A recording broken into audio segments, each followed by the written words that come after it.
కాంగ్రెస్ పార్టీకి సంబంధించినటువంటి general secretary Kailash నేత ఉన్నారు. ఉమ్మడి నల్గొండ జిల్లాకు సంబంధించినటువంటి రాష్ట్ర నాయకులు మాట్లాడదాం.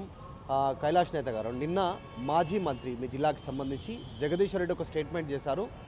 తెలంగాణలో ముఖ్యమంత్రి రేవంత్ రెడ్డి కాదు చంద్రబాబే అనేటువంటి స్టేట్మెంట్ చేశారు. ఆయన శిష్యుడిగా ఆయన రుణం తీర్చుకుంటున్నారు. నాగార్జున సాగర్కి సంబంధించినటువంటి విషయంలో సిఆర్పిఎఫ్ బలగాలని రానియకుండా కేసీఆర్ గతంలో అడ్డుకుంటే ఇప్పుడు సిఆర్పిఎఫ్ బలగాలు వచ్చాయి. కేఆర్ఎంబీకి అప్పజెప్పినట్టు అయిపోయింది. నీటి సమస్యను చాలా ఇబ్బందికర పరిస్థితి ఉంది. రాష్ట్రంలో నీటి సమస్య ఉంది, తాగునీరుకి.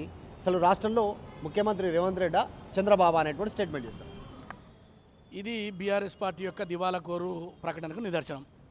ఒక ప్రజాస్వామ్యమైనటువంటి రాష్ట్రంలో పడ్డ ప్రజలు ఇచ్చినటువంటి అధికారాన్ని తీసుకొని రాష్ట్ర ప్రజలకు ఏ రకంగా మేలు చేయాలా, అది సాగునీరా, త్రాగునీరా, ఉద్యోగ కల్పన, లేదా కొత్త ప్రాజెక్టుల, లేకపోతే ఈ రాష్ట్రంలో ఉండబడే మహిళల, బీసీల, ఎస్సీల, ఎస్టీల అనే ప్రాతిపదిక మీద మనం పనిచేస్తాం. కానీ కేవలం ఒక రాజకీయ నాయకుడు, ఓ సామాన్య రైతు బిడ్డ అధికారంలోకి ఎక్కింది కాబట్టి దురదతోటి కేసీఆర్ కుటుంబమే పరిపాలించాలి, లేకపోతే వారి చుట్టూన్నటువంటి మేము మాత్రమే భోంచేయాలి అనేటువంటి పద్ధతిలో ఈర్ష్యతోటి చేసేటువంటి ప్రకటనగా మనం చూస్తాం. ఎందుకు చెప్తామనంటే 10 సంవత్సరాలు గడ్డి బీకిండ్రా నల్గొండ జిల్లాలో ఉంటే ఎస్ఎల్బీసీ కానీ, నక్కలగండి కానీ, డిండి రిజర్వాయర్కి సంబంధించిన ప్రాజెక్టులు కానీ, అదేవిధంగా మునుగోడు దగ్గర ఉన్నటువంటి ఏదైతే మా ప్రాజెక్టు పేరుతోటి కుర్చీ చేసుకొని కడతా అని చెప్పిండు ఆనాడు ముఖ్యమంత్రి. ₹1 ఇయ్యలే. తర్వాత ఎస్ఎల్బీసీ సొరంగ మార్గం ఉమ్మడి రాష్ట్రంలో ఆనాడు వైఎస్ రాజశేఖర రెడ్డి గారు, మా కోమటిరెడ్డి వెంకరెడ్డి గారు ఒక సంకల్ప బలంతో ఈ తెలంగాణలో, ఎందుకంటే ఎత్తిపోత పథకాలు తప్ప మనకు గ్రావిటీ ధర వచ్చే అవకాశం లేదు కాబట్టి ఆ టన్నల్ మార్గం ద్వారా గ్రావిటీ ధర తక్కువకు దాదాపు 4 నుంచి 5 లక్షల ఎకరాలకు సాగునీరు అందుతుందని చెప్పేసి దాదాపు 30 కిలోమీటర్లు పూర్తి చేసినాం. మీరు 10 సంవత్సరాల్లో ఒక 100 మీటర్ల మట్టి అనేది తీసినా మీకు ఎటువంటి ఈ ప్రకటన ద్వారా సిఆర్పిఎఫ్ బలగాలు వచ్చినాయి. అక్కడ వాళ్ళు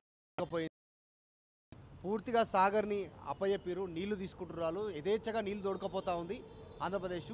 అందుకే సీఎం ఇక్కడ రేవంత్ కాదు చంద్రబాబు. ఆయన అక్కడున్నా ఇక్కడ కూడా సీఎం ఈయన అనేటువంటి స్టేట్మెంట్ జగదీశ్వర్ రెడ్డి. గమ్మత్ ఏంటంటే బేసిన్లో దాదాపు 70% తెలంగాణ ప్రాంతంలో భూభాగంలో ఉంటుంది, అయితే 30% ఆంధ్రలో ఉంటుంది.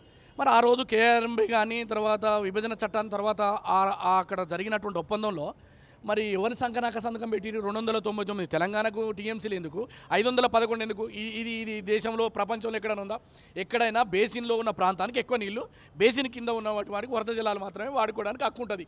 సిగ్గు లేకుండా, శరం లేకుండా ఈనాడు బీఆర్ఎస్ వాదన ఏదైతుందో ఇది మొగని కొట్టి మొగిసాలకు ఎక్కినట్టు. రెండోది, ప్రతి సమావేశంలో మీరు వాళ్ళు ఏమన్నారు, కేఆర్ఎంబీకి మేము ఈ మేనేజ్మెంట్ చేస్తున్నాము, దానికి డబ్బులు కావాలంటే 2 బడ్జెట్లలో 200 కోట్లు పెట్టింది వీళ్ళు కాదా అని అడుగుతా ఉన్నా.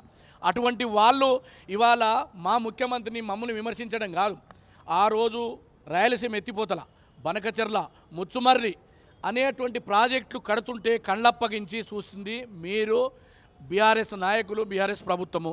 రోజా దగ్గరికి పోయి తెలంగాణని అవసరమైతే మేము కొద్దిగా పక్క జరిగి మీ రాయలసీమను సస్యశ్యామలం చేస్తా, రాయలసీమని రతనాల సీమ చేస్తాం పొంగనాలు కొట్టింది కేసీఆర్. వాళ్ళ దగ్గర మీరు ఏదైతే చేపల పులుసు తిని తెలంగాణకు అన్యాయం చేసింది మీరు, మీ ప్రభుత్వం, ఆనాటి ప్రభుత్వం తప్ప. ఎందుకు జగదీశ్వర్ రెడ్డి ఈ స్టేట్మెంట్ ఎందుకు చేసిండు? ఆ వ్యాఖ్యలు జగదీశ్వర్ రెడ్డి మాటలు ఎట్లా? ఇవాళ జగదీశ్వర్ రెడ్డి గారు పొలిటికల్ స్టేట్మెంట్, ఎందుకంటే వారు ఒక్కరే మిగిలిన జిల్లాలో 11 సీట్లలో బొంద పెట్టాము, 2 పార్లమెంట్లలో గోవిందా.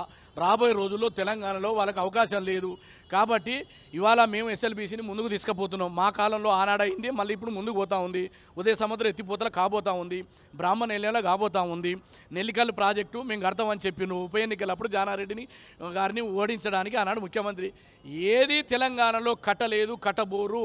వీరు కేవలం మాటలతోటి, కళ్ళబొల్లి మాటలతోటి. కాబట్టి ఏం చేయాలి, నల్గొండ జిల్లా ప్రజల్ని ఏ రకంగానైనా మార్చుకోవాలి, 4 ఓట్లు సంపాదించుకోవాలి అనేటువంటి రాజకీయ లక్ష్యంతో మాట్లాడిన మాట తప్ప మీకు చిత్తశుద్ధి ఉంటే 25 లక్షల కోట్ల బడ్జెట్ అండి 10 సంవత్సరాల కాలంలో యావరేజ్గా 2.5 లక్షలు తీసుకుంటే తెలంగాణలో అతి తక్కువ ఖర్చు అయ్యేటువంటి నల్గొండ ఎస్ఎల్బీసీ 2000 కోట్లు పెడితే అయిపోతుండే కదా. ఫ్లోరిన్ పేరుతోటి కాళ్ళొంకర, చేతులొంకర అని చెప్పి ఆ రోజు తెలంగాణ ఉద్యమంలో మా శవాల మీద పడి ఓట్లు అడుకున్న కేసీఆర్కు మా నల్గొండ గుర్తుకు రాలే. ఎందుకు గుర్తుకు రాలే అంటే మీ రాజకీయ లబ్ధికి ఆనాడు మేము ప్రాజెక్టులు ప్రారంభించినాం కాబట్టి వాళ్ళకే పేరు వస్తుంది. నేను అడుగుతున్నా, నువ్వు కట్టినావు కదా 1,20,000 కోట్లతోటి ఎన్ని లక్షల ఎకరాలకు సాగు భూమిలోకి తీసుకొచ్చినా అడుగుతాను. సాగర్ విషయంలో ఏం జరుగుతుంది? యాక్చువల్గా నిజంగానే ఏపీ అనుకున్న దానికంటే ఎక్కువ నీటి వాటాను వాడుకుంటుందా? సిఆర్పిఎఫ్ బలగాలు ఎందుకు వచ్చినాయి? దాన్ని కంట్రోల్ చేయలేకపోయిందా రాష్ట్ర ప్రభుత్వం? ఎందుకు చంద్రబాబు పేరు తీసుకోవాల్సిన పరిస్థితి వచ్చింది? చంద్రబాబు వచ్చినాక నీరు వాడకం ఎక్కువైందా ఏపీ? అంటే తెలంగాణలో పుట్టగతులు లేవు కదా, కాబట్టి ఏం చేయాలి, ఆంధ్ర పేరు తీసుకురావాలి.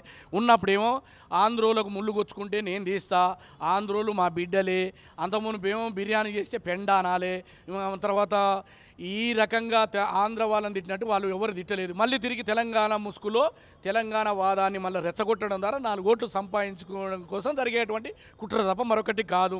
ఎందుకంటే తెలంగాణ వాదాన్ని వాడుకొని రాజ్యాధికారంలోకి వచ్చి 1000 కోట్లు సంపాదించి ఇవాళ వాళ్ళకు పుట్టగతులు తెలంగాణ ప్రజలే కదా ఓడించింది. వాళ్ళ మమ్మల్ని ఓడించినా వాళ్ళని ఓడించినా తెలంగాణ ప్రజలే. మళ్ళీ ఏం చేయాలి, తెలంగాణ ముసుకేసుకోవాలి. హైదరాబాద్ ఎన్నికల కోసమేమో ఆంధ్రలోకి పెద్ద పీట వేయాలి, పెద్ద పెద్ద కాంట్రాక్టులు వాళ్ళకి ఇవ్వాలి, ఛానళ్ళు పెద్ద పెద్ద ఆంధ్రలో పోయి కాళ్ళు మొక్కాలి. ఇది పని. మాటలకు సమాధానం ఏం చెప్తారు కైలాష్? 100కు 100% మా ముఖ్యమంత్రి గారు తెలంగాణ ప్రయోజనాలను ఎట్టి పరిస్థితుల్లో వదులుకోము. అది KRMBA Krishna river management board కాడనైనా, అదేవిధంగా బేసిన్లో ఉండేటువంటి హక్కులను సాధించడంలో మా ముఖ్యమంత్రి గారు ఎట్టి పరిస్థితుల్లో వెనుకంజ వేయరు. SLBCని పూర్తి చేస్తాము. జగదీశ్వర్ రెడ్డి కాదు, వారికి తాత వచ్చినా మా ముఖ్యమంత్రిని బదనాం చేయజాలరు. ఈ తెలంగాణ రాష్ట్ర మట్టిని రుణాన్ని తీసుకోవడానికి మా ముఖ్యమంత్రి గారు 100కు 100% సక్సెస్ అయిండు. రేపు ప్రాజెక్టులు పూర్తయితాయి. వచ్చే ఎన్నికల్లో మీకు గుండుసున్నా. ఉమ్మడి నల్గొండ జిల్లాకు సంబంధించిన నాయకులు కైలాష్ నేత చెప్తా ఉన్నటువంటి స్టేట్మెంట్, గతంలో ఉమ్మడి నల్గొండ జిల్లాలో పూర్తి స్థాయిలో అధికారం కట్టబెడితే ఎమ్మెల్యేల రూపంలో మీకు మెజారిటీ ఇస్తే నల్గొండ జిల్లాను పెద్దగా పట్టించుకోలేదు. ఇప్పుడు కేవలం రాజకీయపరమైనటువంటి లబ్ధి కోసం ఏపీ అంశాన్ని తెరపైకి తెస్తూ ఉన్నారు, ఏపీ వ్యక్తులను తెరపైకి తీసుకొచ్చే ప్రయత్నం చేస్తూ ఉన్నారు అనేటువంటి జగదీష్ రెడ్డి మాటలపైన రెస్పాన్స్ అయ్యారు. ప్రపంచంలో ఏ మూల ఏ క్షణం ఏం జరుగుతుందో వేగంగా తెలుసుకోవడానికి తొలి వెలుగు వాట్సాప్ ఛానల్ని ఫాలో చేయండి.